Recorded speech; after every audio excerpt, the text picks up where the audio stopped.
ये भारतवर्ष है जिसे दुनिया कभी विश्व गुरु के रूप में जानती थी। इसी भारतवर्ष का एक महत्वपूर्ण राज्य है ओडिशा। प्राचीन काल में ये कलिंग के नाम से विख्यात था। सूर्य की पहली किरण इसी प्रदेश के एक कोण पर पड़ती है। इसी स्थान पर कभी संसार का सबसे भव्य और विशाल सूर्य मंदिर बनवाया गया था। तो कलिंग की पहचानो, ये कोणार्क इतिहास का स्वाभिमान हो, ये कोणार्क कलाकृति के मुख्य द्वार तुम जुड़े, कला शास्त्र के दिव्य जगत पत्थर में विश्व गुरु भारत के गौरव, आज दया के पात्र हो क्यों।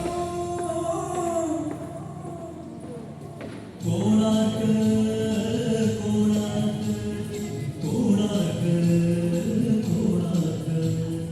सैकड़ों साल पहले की बात है। पुरातात्विक दस्तावेज के तौर पर संग्रहित पुस्तक मादला पांजी और बाया चक्रा में उल्लेख है कि 13वीं सदी में गंग वंश के राजा लांगुला नरसिंहदेव ने इस सूर्य मंदिर का निर्माण करवाया था।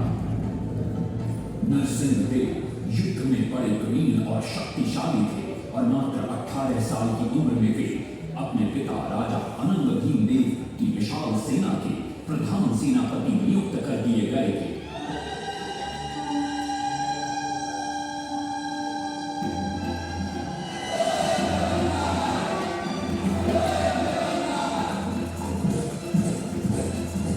सेनापति बनने के बाद नरसिंहदेव ने अपने कुशल नेतृत्व से दक्षिण के कई आक्रमणकारी राजाओं को युद्ध में हरा दिया।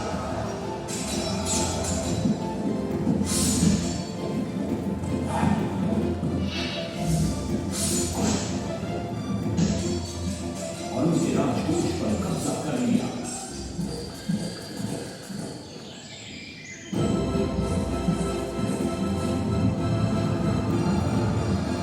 तत्पश्चात उन्होंने विजय पूजा, जिसे आज हम वारंगल के नाम से जानते हैं,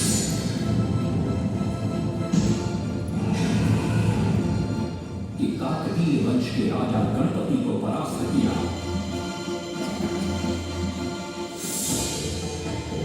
और उनके राजकोष पर भी कब्जा कर लिया। 3 वर्षों तक निरंतर युद्ध के पश्चात जब वे बहुत सारी धन संपदा लेकर कलिंग लौटे तो राजमहल में उनका भव्य स्वागत हुआ।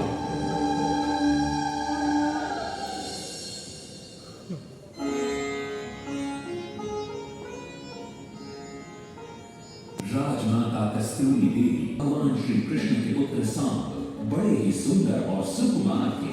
वो नारद मुनि को चिढ़ाया करते थे। एक दिन नारद मुनि ने सांब को सबक सिखाने की योजना बनाई और उन्होंने सांब की सुंदरता की प्रशंसा कर उन्हें गोपियों के साथ जल क्रीड़ा करने को उकसाया। वहीं दूसरी तरफ भगवान श्री कृष्ण को जाकर कह दिया कि सांब अपनी मां समान गोपियों के साथ जल क्रीड़ा कर रहा है।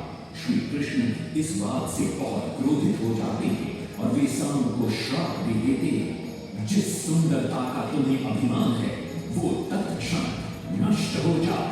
सांब को कोढ़ हो जाता जब सांब राजमहल लौटते हैं और मां जामदेवी को ये पता चलता है कि पिता श्री कृष्ण के श्राप की वजह से सांब की ये अवस्था हुई तो सारी रानियां क्रोधित हो जाती। नारद जी को बुलाया जाता है। वे रोग मुक्ति का उपाय बतलाते।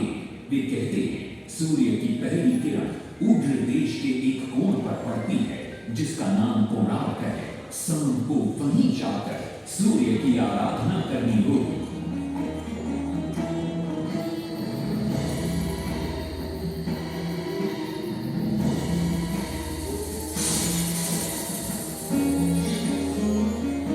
चतुर्थ प्रहर में स्नान करते समय नदी के तल में तुम्हें एक वस्तु मिलेगी।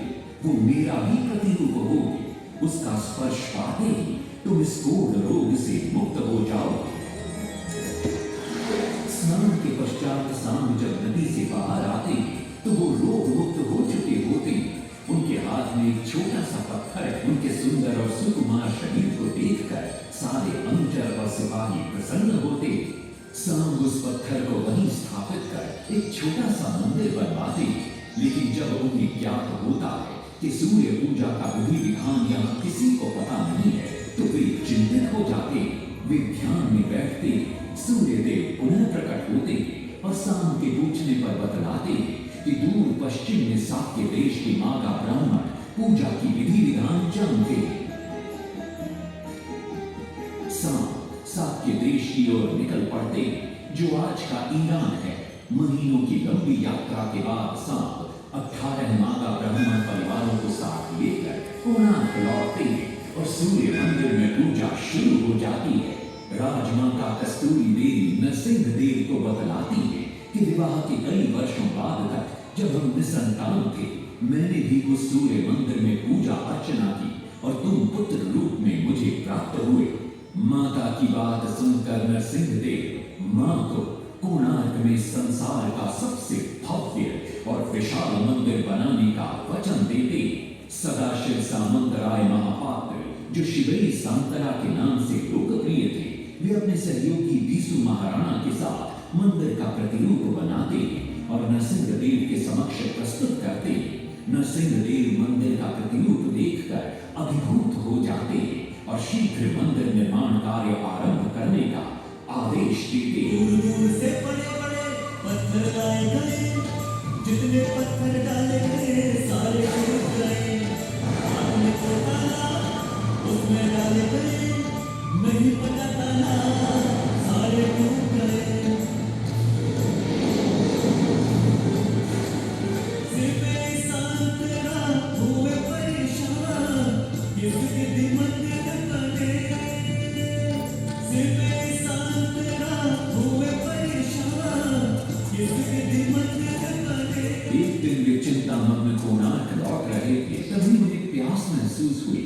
उन्हें पास ही में एक कुटिया दिखाई पड़ती है जहाँ एक बूढ़ी औरत से उनकी भेंट होती है। शिवई सांतरा पानी मांगते हैं। बूढ़ी औरत पानी के साथ गरम गरम भोजन भी लेकर आती है। वे थाली के बीच में हाथ डालते हैं जिससे उनका हाथ जल जाता है। तब वो बूढ़ी औरत मुस्कुराकर कहती है तुम तो शिवई सांतरा की तरह बीच से भोजन उठाकर खा रहे हो। ये सुनकर शिवई सांतरा को अपनी भूल का एहसास होता है। माता रामचंद्री ने उपाय सुझाया, समझे शिवई सांतरा। और मंदिर निर्माण का कार्य तेजी से आगे बढ़ने लगता है। 1200 शिल्पियों ने 12 वर्ष में मंदिर बनाया। घोड़े साथ सजा कर रथ में सब जो चरख बनाया।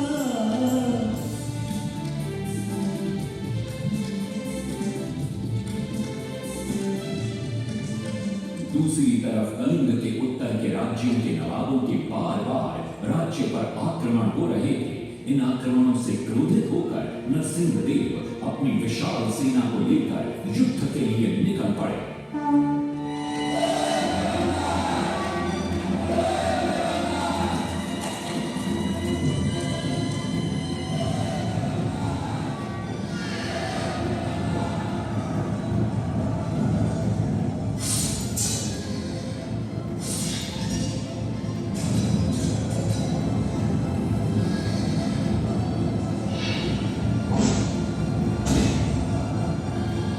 शक्तिशाली गौरवंग के नवाबों को भी युद्ध में परास्त कर दिया और उनसे प्राप्त सारा धन अपने कब्जे में लेकर सूर्य मंदिर के निर्माण कार्य में लगा दिया। 1200 कारीगरों के अथक प्रयास से 12 साल बाद विशाल और भव्य सूर्य मंदिर बनकर तैयार हुआ। उस समय के लोगों में वास्तुशास्त्र, ज्योतिष शास्त्र और खगोल शास्त्र का जो ज्ञान था उसे देखकर आज के बड़े बड़े वैज्ञानिक भी आश्चर्यचकित रह जाते। कई प्रयासों के बाद भी मंदिर के गुंबद पर कलश स्थापित नहीं हो पा रहा था। क्रोधित नरसिंह देव ने आदेश दिया कि कल प्रातः काल तक यदि कलश स्थापित नहीं हुआ तो सत्य सर धड़ से अलग कर दिए जाएंगे। सभी शिल्पकार घोर चिंता में डूब जाते।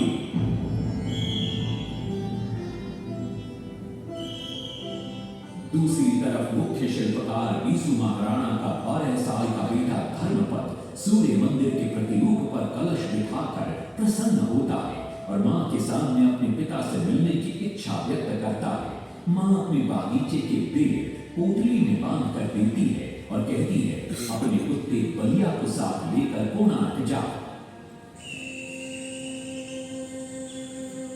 बलिया अपने मालिक को पहचान लेता है और वीसु महाराणा से लिपट जाता है। धर्मपद अपने पिता को प्रणाम करता है और अपना परिचय देता है। सबको चिंता में देखकर वो अपने पिता से इसका कारण पूछता है। कारण जानकर धर्मपद कहता है, अगर आप आज्ञा दें तो मैं मंदिर के गुंबद पर कलश स्थापित कर सकता हूं। शिवे सांतरा धर्मपद को अनुमति दे देती। धर्मपद गुंबद पर चढ़ जाता है और कुछ ही समय के प्रयत्न के पश्चात वो कलश को स्थापित करने में सफल हो जाता है। गुंबद पर कलश स्थापित होते नीचे गर्भगृह में चारों दिशाओं में लगे चुंबकों के आकर्षण से सूर्य महाप्रभु की मूर्ति शून्य में स्थापित हो जाती है। सब धर्मपद को कंधे पर बिठाकर खुशी से नृत्य करने लगते। तभी कुछ कारीगर इसका विरोध करते हुए कहते, अगर सुबह राजा को ये पता लग गया कि इस बच्चे ने कलश को स्थापित किया है तो किसी का बचना संभव नहीं है, इसलिए धर्मपद को मरना होगा। इस बात से शिवे सांतरा बड़े क्रोधित हो जाते हैं। भीषण वाद विवाद छिड़ जाता है। ये सब देखकर धर्मपद गहरी चिंता में पड़ जाता है और वो सोचता है कि यदि मेरे जीवित रहने से इन सब का सर काट दिया जाएगा तो इससे अच्छा है कि मैं आत्म बलिदान कर दूं ताकि सबके प्राण बच जाएं। और उसी पल धर्मपद नवनिर्मित सूर्य मंदिर के शिखर पर चढ़ जाता है।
तभी वहां नरसिंहदेव भी आ पहुंचते हैं।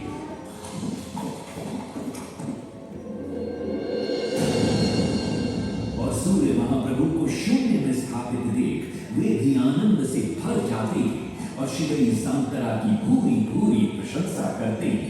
वो ये भी घोषणा करते हैं कि माघ शुक्ल पक्ष की सप्तमी को मंदिर की प्राण प्रतिष्ठा की जाएगी। लेकिन शिवे सांतरा कहते हैं, राजन तिथि तो अच्छी है लेकिन मंदिर की प्राण प्रतिष्ठा के लिए ये शुभ नहीं है। किंतु राजा अपनी बात पर अड़ जाते। शिवे सांतरा को दुख होता है और कोई वाद विवाद किए बिना वे मंदिर की प्राण प्रतिष्ठा संपन्न होती है।